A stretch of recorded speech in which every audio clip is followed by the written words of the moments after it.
আসসালামু আলাইকুম ওরহমাতুল্লাহ।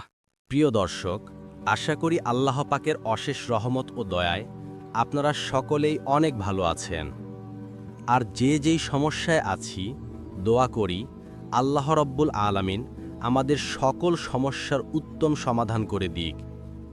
চলুন শুরু করি আল্লাহর নামে। আজকে আমরা জানব সূরা বাকারার ২৮ নং আয়াতের তাফসিরের বর্ণনা। কাইফা তাকফুরুনা বিল্লাহি ওয়া কুনতুম আমওয়াতান ফাআহইয়াকুম সুম্মা ইউমীতুকুম সুম্মা ইউহয়ীকুম সুম্মা ইলাইহি তুরজাউন। এই আয়াতের বাংলা অর্থ, কিভাবে তোমরা আল্লাহর সাথে কুফরি করছ অথচ তোমরা ছিলে মৃত, অতঃপর তিনি তোমাদেরকে জীবিত করেছেন, এরপর তিনি তোমাদেরকে মৃত্যু দেবেন, অতঃপর জীবিত করবেন, এরপর তারই নিকট তোমাদেরকে ফিরিয়ে নেওয়া হবে। তাফসির: উক্ত আয়াতে দুটি মরণ ও দুটি জীবনের কথা উল্লেখ হয়েছে।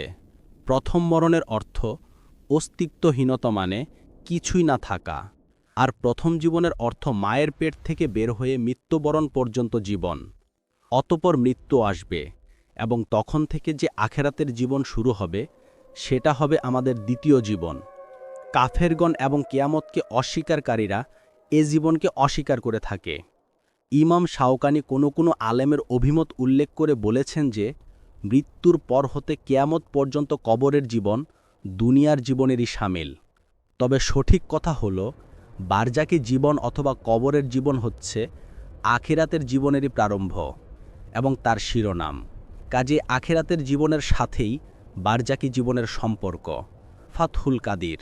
এই আয়াতের মোট দুটি অংশ রয়েছে। প্রথম অংশে আল্লাহ তাআলা প্রশ্ন করেছেন, তোমরা কিভাবে আল্লাহকে অস্বীকার করো অথচ তোমরা ছিলে মৃত। মানুষের সৃষ্টি এটা প্রমাণ দেয় যে আল্লাহ আছেন। মৃতকে জীবন দান, জীবন শেষে পুনরায় মৃত্যু, তারপরে আবার পুনরুত্থান, এ সব কিছুই আল্লাহর শক্তির প্রমাণ দেয়। দ্বিতীয় অংশে আল্লাহ পাক আমাদের জানান, তোমরা ছিলে মৃত, অতঃপর তিনি তোমাদেরকে জীবিত করেছেন, এরপর তিনিই তোমাদেরকে মৃত্যু দেবেন, অতঃপর পুনরায় জীবিত করবেন, এরপর তারই নিকট তোমাদেরকে ফিরিয়ে নেওয়া হবে।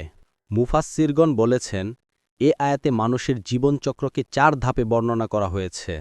প্রথম ধাপে বলা হচ্ছে, তোমরা ছিলে মৃত, অর্থাৎ জন্মের আগে মানুষ ছিল অচেতন, মৃতপ্রায় অবস্থায়, শুক্রবিন্দু, মাটির অংশ ইত্যাদি হিসেবে। দ্বিতীয় ধাপে বলা হচ্ছে, তিনি তোমাদেরকে জীবন দান করলেন, অর্থাৎ মহান আল্লাহ মাতৃগর্ভে আমাদের মাঝে প্রাণের সঞ্চার করলেন এবং আরও দিলেন দুনিয়ার এই জীবন। তৃতীয় ধাপে বলা হচ্ছে, তিনি তোমাদেরকে মৃত্যু দেবেন, অর্থাৎ দুনিয়ার জীবন শেষ হলে মানুষকে পুনরায় মৃত্যুদান করা হবে।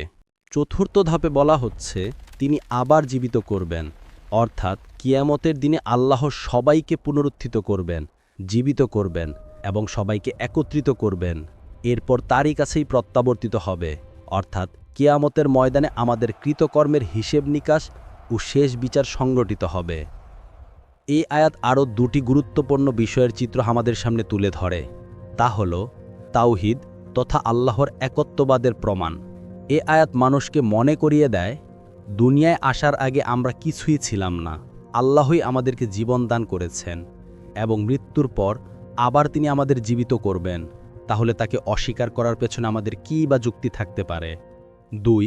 কিয়ামতের প্রতি ইঙ্গিত করে পরকাল তথা বিচার দিবসের সত্যতা প্রমাণ করে। এখানে পুনরুত্থানের কথা বলা হয়েছে। কাফেররা বলতো, মরে গিয়ে পচে গেলে কে আবার জীবিত করবে?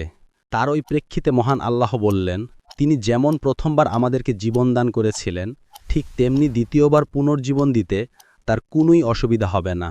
আলোচিত আয়াতটির সমর্থনে আরও কিছু কোরআনের আয়াত ও হাদিস এখানে উপস্থাপন করা হলো। সূরা ইয়াসিনের ৭৭, ৭৮, ৭৯ নং আয়াতে আল্লাহ বলেন, মানুষ কি দেখেনি যে আমি তাকে সৃষ্টি করেছি শুক্রবিন্দু থেকে, অথচ সেই হয়ে যায় একজন প্রকাশ্য বাক্য বিটণ্ডাকারী, আর সে আমাদের সম্বন্ধে উপমা রচনা করে, অথচ সে নিজের সৃষ্টির কথা ভুলে যায়।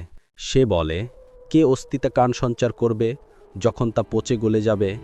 বল, যিনি প্রথমবার এগুলোকে সৃষ্টি করেছেন তিনি সেগুলো পুনরায় জীবিত করবেন, আর তিনি সকল সৃষ্টি সম্পর্কেই সর্বজ্ঞাতা। অপর এক আয়াতে মহান আল্লাহ বলেন, তিনি তোমাদেরকে সৃষ্টি করেছেন কাদামাটি থেকে, তারপর তোমাদের জীবনের জন্য নির্ধারণ করেছেন একটি কাল, আর তার কাছে আছে একটি নির্দিষ্ট সময়, তারপরেও তোমরা সন্দেহ করো।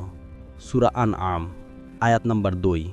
হাদিসে বর্ণিত আছে, রাসূলুল্লাহ সাল্লাল্লাহু আলাইহি ওয়াসাল্লাম বলেছেন, তোমরা কিয়ামতের দিনে প্রথমবার যেমন সৃষ্টি হয়েছিলে তেমনভাবেই নগ্ন, খতনা ছাড়া পুনরায় উত্থিত হবে। সাহিহ বুখারী হাদিস নাম্বার 3349। এ আয়াত থেকে আমাদের সকলের জন্য শিক্ষা ও নসিহত হচ্ছে: 1. আল্লাহ ছাড়া মানুষের সৃষ্টির কোনো উৎস নেই, তাই তাকে অস্বীকার করা সম্পূর্ণ অন্যায় ও জুলুম। 2. জীবন, মৃত্যু ও পুনরুত্থান সবই আল্লাহর নিয়ন্ত্রণাধীন। 3. কিয়ামত দিবসে আমাদের সবাইকে তার কাছেই ফিরে যেতে হবে, তাই দুনিয়া থেকেই এর প্রস্তুতি নিতে হবে। 4. এ আয়াত মানুষকে তাওহীদের দৃঢ় বিশ্বাস ও আখেরাতের প্রতি সচেতন করে। প্রিয় দিনী ভাই ও বোনেরা, ভিডিওটি ভালো লাগলে একটি লাইক দিন। নিয়মিত ভিডিও পেতে চ্যানেলটি সাবস্ক্রাইব করুন। ভিডিওটি শেয়ার করে ছড়িয়ে দিন দিন প্রচারের স্বার্থে। আল্লাহ হাফেজ।